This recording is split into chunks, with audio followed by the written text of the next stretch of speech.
এইটা এমন একটা ডিভাইস আপনার হাতে দিলে মানে আপনার ভালো লাগতে বাধ্যই। খুবই সুন্দর ইউনিক একটা স্মার্টফোন মটোরোলা ডিভাইস মোটো S50 Pro। এই ডিভাইসটা রিভিউর জন্য প্রচুর রিকোয়েস্ট পেয়েছে আপনাদের কাছ থেকে। এমন একটা ডিভাইস না মানে জাস্ট দেখেই মনে হবে কিনেই ফেলি তাহলে, কিন্তু ভাই এভাবে যদি কিনে ফেলেন তাহলে আপনি ভুল করতেছেন। শুরুতেই বলে দিচ্ছি, আগে বুঝে শুনে তারপর ডিসিশন নেন। সব সময় যে সব সুন্দর জিনিসই পারফেক্ট হয় ভালো হয় এমন কিন্তু না, ভিতরে মাকাল ফলো হতে পারে। এই ফোনটা বোথ সাইড থেকে কার্ভ হওয়ার কারণে হাতে নিলে খুব দারুণ একটা ফিল হয় এবং এক হাতে নিয়ে ব্যবহার করার উপযোগী। এটার ওয়েট ব্যালেন্সও বেশ ভালো ছিল, বিশেষ করে এর যে ডিসপ্লেটা না খুব দারুণভাবে কার্ভ করা। মানে যারা কার্ভ ফোন পছন্দ করেন না তাদের হিসাব আলাদা, বাট যাদের কাছে কার্ভ ডিসপ্লে ভালো লাগে আই থিঙ্ক তাদের কাছে এটা খুব বেশি ভালো লেগে যাবে। রিয়ার প্যানেলটাও এত সুন্দর একটা ফিনিশ দিয়েছে, ভিগান লেদার ব্যবহার করেছে ওরা এখানে। ক্যামেরা মডিউলটা সবকিছু মিলে দেখে খুব সুন্দর লাগছে আর কি। আবার বডি ফ্রেমটাতেও কিন্তু অ্যালয় দেওয়া, মেটাল বডি হওয়াতে প্রিমিয়াম একটা ভাইব আসছিল এখান থেকেও। তবে 3.5mm হেডফোন জ্যাকটা কিন্তু এই ডিভাইসে নেই। এর বাইরে মোটামুটি প্রয়োজনীয় সবকিছু আছে এতে। IP68 রেটিং পেয়ে যাচ্ছেন আর এর থিকনেস 8.2mm। আমার মতো বোধহয় ম্যাক্সিমাম মানুষই এর ডিজাইন এবং বিল্ড ম্যাটেরিয়ালসকে একদম টপ লেভেলেরই বলবেন। ডিসপ্লেটা সুপার কার্ভ যেমনটা বললাম, যেখানে আমরা OLED প্যানেল দেখছি। এটা 1 বিলিয়ন কালার সাপোর্ট করে এবং 144 হার্টজ হাই রিফ্রেশ দিচ্ছে। HDR10+ এর সাপোর্ট পাওয়া যাচ্ছে। অন্যদিকে 2000 নিট পিক ব্রাইটনেস দিচ্ছে এই ডিসপ্লেটা, এবং আমাদের টেস্টিং রেজাল্ট বলে আউটডোরে একদম ঠিকঠাকভাবে ভিজিবিলিটি দিচ্ছে এই ডিসপ্লে। কোনো ধরনের সমস্যা হয়নি, কমফোর্টেবলি আমরা ব্যবহার করতে পারছিলাম। এই প্যানেলটা কিন্তু হাই রেজুলেশনের 1.5K রেজুলেশনের, 446 হলো এর PPI। অনলাইন থেকে ঘাটাঘাটি করে জানতে পারলাম এতে কর্নিং গরিলা গ্লাসের প্রোটেকশন আছে, বাট কোন ভার্সনের সে ব্যাপারটা ক্লিয়ার না। আমার যা মনে হয় কর্নিং গরিলা গ্লাস 3 হতে পারে সেক্ষেত্রে। তো যাই হোক, আপনারা একটা প্রোটেক্টর ব্যবহার করার ট্রাই করবেন, কার্ভ ফোন অন্যথায় পড়ে গেলে কিন্তু ঝাক্কাস হয়ে যাবে। তো এই ডিসপ্লেটার কালার রিপ্রোডাকশন ভালো, এটার ভিউইং অ্যাঙ্গেল খুবই ভালো এবং ওভারঅল এটার যে এক্সপিরিয়েন্স সেটা ভালো ছিল। কার্ভ ফোনগুলো আমার কাছে পার্সোনালি ভালো লাগে। আবার এটার চিন বেজেল বেশ ন্যারো, পাশাপাশি পাঁচসোল কাটআউটটা সেটাও কিন্তু অনেকটাই ছোট রেখেছে। অন্যদিকে ডিসপ্লেটা একটু লম্বাটে শেপের, একটু চিকন শেপের, খুব বেশি চওড়া না, একটু চিকন লম্বাটে শেপের ডিসপ্লে এটা। 144 হার্টজ চেক করে দেখলাম ঠিকঠাকভাবে পুশ করছে, UFO টেস্টে ঠিকঠাক এসছে। কিছু কিছু অ্যাপের ক্ষেত্রে এটা 120 হার্টজে, কিছু ক্ষেত্রে আমরা 90 হার্টজে লক হতে দেখছিলাম, বাট একদম 60 হার্টজে লক হয়ে থাকে এমনটা আমি খেয়াল করিনি কোনো অ্যাপ্লিকেশনের ক্ষেত্রেই। তবে অতিরিক্ত কার্ভ ফোনগুলোর এই যে সাইড এরিয়াতে কিন্তু একটু শ্যাডোর মতো বা একটু শিফটিং লক্ষ্য করা যায়, যা এই ডিসপ্লেতে আমরা খেয়াল করছিলাম। যদিও মিসটাচ জনিত কোনো ধরনের প্রবলেম ফেস করতে হয়নি এই ফোনটাতে। আমার যা মনে হয় ম্যাক্সিমাম মানুষের কাছেই এই ফোনের ডিসপ্লেটা ভালো লেগে যাবে। ডিসপ্লে তো না হয় ভালোই দেখলাম, বাট ক্যামেরার কি অবস্থা?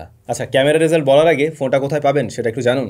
স্মার্টফোনটি আমাদের কাছে পাঠিয়েছিল কিন্তু SMS গ্যাজেট, যাদের কাছে মোটরোলা ডিভাইসগুলো রাইট নাও অ্যাভেলেবল রয়েছে, এবং SMS গ্যাজেটের সব বসুন্ধরা সিটি, যমুনা ফিউচার পার্কে অ্যাভেলেবল আছে। আবার অনলাইনেও তারা ডেলিভার করতে পারবে। ভিডিও ডিসক্রিপশনে এই ফোনটার কারেন্ট প্রাইসটা মেনশন করা থাকলো, কারণ প্রাইসটা একটু এদিক সেদিক হচ্ছে আর কি, তো একটু দেখে নেবেন। আর তাদের ইনফরমেশনও সব কিছু মেনশন করা আছে স্পন্সরের আর কি। অলরাইট, ক্যামেরার প্রসঙ্গে ছিলাম তো।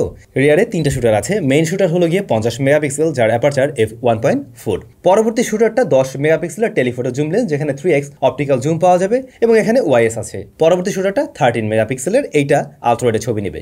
ফ্রন্ট ফেসিং ক্যামেরা 50 মেগাপিক্সেল, এবং এই ফোনের ফ্রন্ট ফেসিং ক্যামেরা দিয়ে ভিডিও রেকর্ড করা যায় 4K 30-তে, রিয়ারেও 4K 30-তে EIS থাকছে। যেহেতু মোটরোলা ডিভাইস, আবার দাম মোটামুটি 41,000 টাকার মতো রাইট নাও, তো আমার এক্সপেকটেশন একটু হাই ছিল ক্যামেরাতে, বাট টু বি অনেস্ট একদম সেরকম ভাবেই আমাকে হতাশ করেছে এর ক্যামেরা।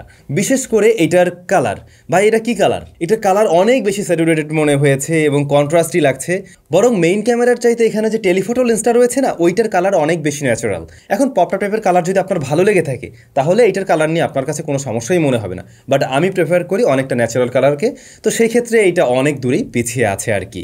একই সাথে আমরা এখানে ডিটেলের পরিমাণ কম পেয়েছি, এমনকি ডাইনামিক রেঞ্জ হ্যান্ডেলেও এটা খুব একটা ভালো রেজাল্ট দিতে পারেনি। কিছু কিছু ছবির ক্ষেত্রে ওয়ার্ম টোনটা একটু বেশি মনে হয়েছে, একটু ওয়ার্মিশ থাকলে ছবি ভালো লাগে দেখতে, বাট এটার ক্ষেত্রে কিছু কিছু ছবিতে আমার কাছে একটু বেশি লাগছিল। ছবিতে শ্যাডো এরিয়াতে ডিটেলের পরিমাণ কম মনে হয়েছে, এমনকি ছবির যে চারি কর্নার এই সমস্ত জায়গাগুলোতে ডিটেলের পরিমাণ অনেকটাই কম মনে হয়েছে। যদিও মোবাইল ফোনের ক্যামেরায় এই বিষয়টা আমরা অনেকটাই কম দেখি, তবে তুলনামূলকভাবে এই ডিভাইসে আরও অনেকটাই কম মনে হয়েছে আমার কাছে।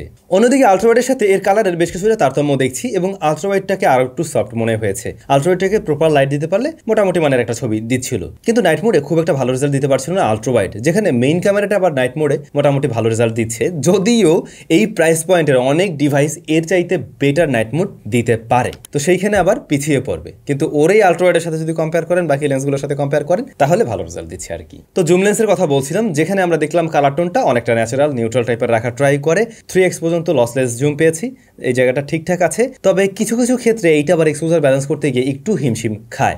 এরপরে যদি জুম করেন, মানে ম্যাক্স না, ধরুন কিনা আপনি 6x বা 10x পর্যন্ত মোটামুটি ওকে আছে, বাট এর পরে আর কি সেগুলো খুব একটা কাজের ছিল না। আর এটার পোর্ট্রেট মোডটা জুম লেন্স থাকা সত্ত্বেও এটা থেকে ওই আশানুরূপ রেজাল্টটা আমরা পাইনি। যেমন মনে হয়েছে ব্যাকগ্রাউন্ড ব্লারনেসটা খুব একটা সুবিধাজনক না, ব্যাকগ্রাউন্ডে হেভি লাইট চলে আসলে সেটাকে ঠিকভাবে ব্যালেন্স করতে পারছে না। কিন্তু যদি একদম পারফেক্ট লাইটিং কন্ডিশন পায়, যেমন এই ছবিগুলো দেখছেন বাগানের মধ্যে গিয়ে তোলা, তো এগুলোকে আবার মোটামুটি ভালোভাবেই কিন্তু দিতে পারছে। এজ ডিটেকশনে টুকটাক একটু মিসম্যাচ করলেও এগুলো আবার ভালোই লাগছে। তারপরেও যদি একটা বিষয় খেয়াল করেন, ছবিগুলোতে একটু কালো কালো একটা বিষয় আছে, একটু রেডিশ টাইপের একটা টোন আছে, যে জিনিসটার কারণে ছবিগুলো খুব একটা ন্যাচারাল লাগছে না।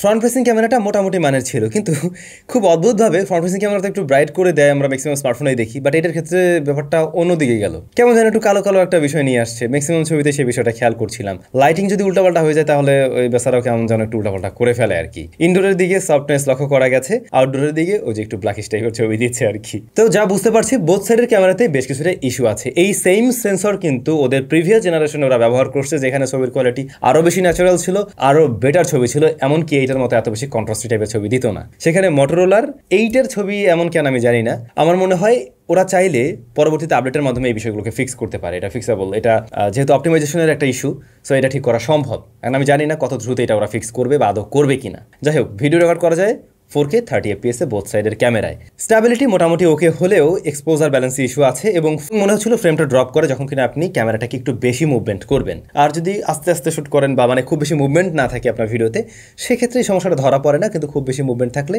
এই সমস্যাটা ধরা পড়ে। মনে হয় যেন ফ্রেম স্কিপ করে এগিয়ে যাচ্ছে, এমনটা লাগছিল আর কি। এই ওভারঅল ক্যামেরাতে কিঞ্চিত প্রবলেম আছে, ক্যামেরার জন্য এটা খুব একটা ভালো হবে না ভাই।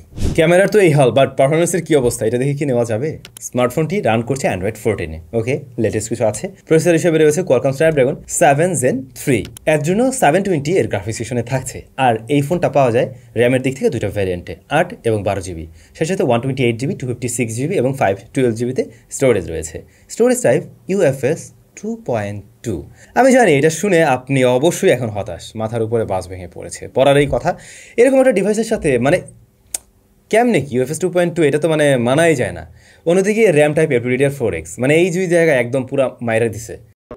তো ওই যে যেটা বলছিলাম, দেখতে সুন্দর মাকাল ফল, মানে কিছু কিছু জায়গায় আসলে কমতি রেখে দিয়েছে ওরা। আমি জানি না ক্যান করছে এই কেস। তো মোটরোলার ইউআইটা অনেকের কাছে একটু ফ্ল্যাট টাইপের মনে হয়, ক্লিন টাইপের মনে হয়। পার্সোনালি আমার কাছে খারাপ লাগে না, ভালোই লাগে। প্রয়োজনীয় ফিচার্সগুলো আছে, এবং মোটর যে নিজস্ব কিছু অ্যাপ, এগুলো ছাড়া তেমন কোনো ব্লোটার আপনি এখানে পাবেনই না। সো ক্লিন একটা ভাইব পাওয়া যায় এর থেকে। এমনিতে ডে টু ডে টাস্ক সামলাতে কোনো ধরনের প্রবলেম ফেস করিনি, সেগুলো ঠিকঠাকভাবে সামলাতে পারছে। কিন্তু মাল্টিটাস্কিংয়ে এসে না এই স্মার্টফোনটা খুব একটা বেটার রেজাল্ট দিতে পারছিল না। যেখানে এরকম প্রাইস পয়েন্টের একটা ডিভাইস থেকে আমরা খুব সহজে আশা করতে পারি যে ভারী অ্যাপ্লিকেশনও যদি হয়, গেম টেম যাই হোক না কেন, সেগুলো 7-8টা মানে খুব ইজিলি রান করে রাখতে পারবে। বাট উনি খুব বেশি সময় রাখতে পারছিল না, উনি ছেড়ে দিচ্ছিল আর কি। তো এই যে বিষয়গুলো, এগুলো ওই যে বললাম তো বেশ কিছু জায়গায় একটু কমতি কমতি আছে। র্যাম বেশি থাকা সত্ত্বেও হয়তো পেরে উঠছে না। এমনকি অ্যাপ ওপেন ক্লোজ, প্লাস আমরা যখন রিড ডেট স্পিড টেস্ট করছিলাম, কোনো ডেটা যখন ট্রান্সফার করছিলাম, মানে কপি করছিলাম ভিতরে, সব কিছুতে একটু কমতিই মনে হয়েছে। এরকম প্রাইস পয়েন্টের একটা ফোন বিবেচনায় 15,000-এ কম্পেয়ার করছি না, আমি 41-42,000-এ কম্পেয়ার করে বলছি। এরকম প্রাইস পয়েন্টে এর চাইতে অনেক অনেক বেটার SoC আপনারা পেয়ে যাবেন, অনেক বেটার পারফরমেন্সের ডিভাইস আপনারা পেয়ে যাবেন। আইকুড ডিভাইসও অভাব নাই। এমনকি আপনি স্ন্যাপড্রাগন 8s Gen 3 পেয়ে যাবেন, যেটা কিনা এখন 36-38 হাজার টাকার মধ্যে পাওয়া যায়, যেটার স্টোরেজ টাইপ এর চাইতে অনেক বেশি বেটার। সো সেইখানে এটা কেন? যাই হোক, খুব বেশি গরম হয় না এই বান্দা, হালকা ওয়ার্ম হয়। মেটাল বডির ফোন, হাতে একটু ফিল দেয়, তবে অতিরিক্ত হিট জেনারেট করতে দেখি নাই। পারফরমেন্স বা স্পেকের অবস্থা দেখে আমরা খুব সহজেই বুঝতে পারছি মোটো এই ডিভাইসটা গেমিংয়ের জন্য তৈরি করে নেই। তারপরেও আমরা বেশ কিছু গেম ট্রাই করি, যেমন পাবজি, যেখানে আমরা HDR 60 FPS-এ ট্রাই করলাম, এটাই সর্বোচ্চ। এরকম সেটিংসে প্লেয়াবল রেজাল্ট দেয়, হ্যাঁ খেলা যায়। মানে এমনিতে যা আছে স্পেক ওয়াইজ তার চাইতে আবার এখানে একটু বেটার রেজাল্ট মনে হচ্ছে, সত্যি কথা যেটা, এবং মোটামুটি স্মুথ রেজাল্ট দিয়েছে। মাঝে মধ্যে 2-একটা ফ্রেম ওঠার নামা করতে দেখছি, বিশেষ করে অ্যাকশন মোমেন্টে গিয়ে। কিন্তু আপনি যদি একটু লোয়ার সেটিংসে নিয়ে নেন না, মানে একটু লোয়ার সেটিংসে খেলেন, সেক্ষেত্রে আবার বেটার আউটপুট পাওয়া যায়। তখন একদম সুপার স্মুথ রেজাল্ট দিচ্ছিল, অ্যাকশন মোমেন্টে গিয়েও কোনো ধরনের প্রবলেম ফেস করেনি, এমনকি ফ্রেম রেট একদমই স্ট্যাবল ছিল। সুতরাং আমার সাজেশন ওরকমটাই থাকবে। অন্যদিকে গেনশন ইম্প্যাক্টও ট্রাই করা হয়েছে, বাট ওই গেমটা খেলার জন্য আমি সাজেস্ট করবো না এই ডিভাইস দিয়ে। স্টিল প্লেয়াবল রেজাল্ট দেয়। লোয়েস্ট সেটিংসে খেলছিলাম, যেখানে আমরা ফ্রেম রেট ওঠানামা করতে দেখছি, এবং এবং ফোনটার উপরে যে প্রেশার দেয় এই ফিলটা পাওয়া যায় খুব ভালোভাবে। এর পাশাপাশি ট্রাই করলাম অ্যাসপলস 9, এটার গ্রাফিক্সটা বেশ ভালো এসছে এবং স্মুথ রেজাল্ট দিচ্ছিল এই ডিভাইসে। স্পেক ওয়াইজ গেমিং মোটামুটি ওকে আছে, তো আপনি যদি এই ফোনটাকে কিনে নেই টুকটাক মাঝে মধ্যে গেমিং টেমিং করতে চাইলে খেলতে পারবেন। আছে ইন ডিসপ্লে ফিঙ্গারপ্রিন্ট স্ক্যানার, এটার পজিশনটা এই যে এই বরাবর, এটা ওকে মোটামুটি একটু নিচ দিকে লাগতে পারে অনেকের কাছে আর কি, আর এটা ফাস্ট একুরেট কাজ করছে। স্পিকার স্টেরিও, লাউডনেস নিয়ে কোনো কমপ্লেন নেই, লাউডনেস মোটামুটি ভালো ছিল এবং এই যে এইটা ফ্রন্ট ফেসিং হওয়াতে যখন গেমিং করবেন তখন এটা বাধাপ্রাপ্ত হয় না, এটাও আটকায় না, সুতরাং বেশ ভালো একটা সাউন্ড পাওয়া যায় যখন কিনা আপনি এভাবে কোনো মুভি টুভি দেখবেন অথবা আপনি যখন গেমিং করবেন তখন জন্য ভালো সাউন্ড পাওয়া যাচ্ছিল। ইয়ারপিসের সাউন্ডও ঠিকঠাক পেয়েছি। নেটওয়ার্ক রিসেপশন জন্য কিন্তু কোনো প্রবলেম ফেস করতে হয়নি এই ডিভাইসে। এটাতে কানেক্টিভিটির জন্য ওয়াইফাই 6 ব্লুটুথ 5.4 রয়েছে। দারুণ একটা বিষয় হলো এই ডিভাইসটা 50 watt wireless charging system support করে, ইন্টারেস্টিং না? আবার রিভার্স চার্জিং টেকনোলজি সাপোর্ট করে 10 ওয়াট। আর এইটার সাথে বক্সে আপনারা পেয়ে যাচ্ছেন 125 ওয়াটের চার্জার, যা দিয়ে এই ফোনকে চার্জ করা যায় 20 মিনিটসের মধ্যে, জাস্ট চার্জার দিলেই হয়েছে। তো এই জায়গাটা আবার বেশ বড় সড়ো, কিন্তু ব্যাটারি ব্যাকআপও খারাপ না। ব্যাটারিটা যদিও সাইজে ছোট 4500 mAh, টু বি অনেস্ট এইটার ব্যাকআপ খুবই ভালো, একদিন চালানো যায় এই ডিভাইস ইজিলি একদমই। আর যদিও আপনি একদম সেই লেভেলের ইউজার হয়ে থাকেন, হেভি লেভেলের ইউজার, তারপরেও জাস্ট 20 মিনিটের ব্যাপার, চার্জ দিলেই হয়ে গেছে। মোটো S50 Pro সুন্দর একটা ডিভাইস, দেখতে সত্যিই বেশ সুন্দর, হাতে নিয়েও খুবই দারুণ একটা ফিল দেবে।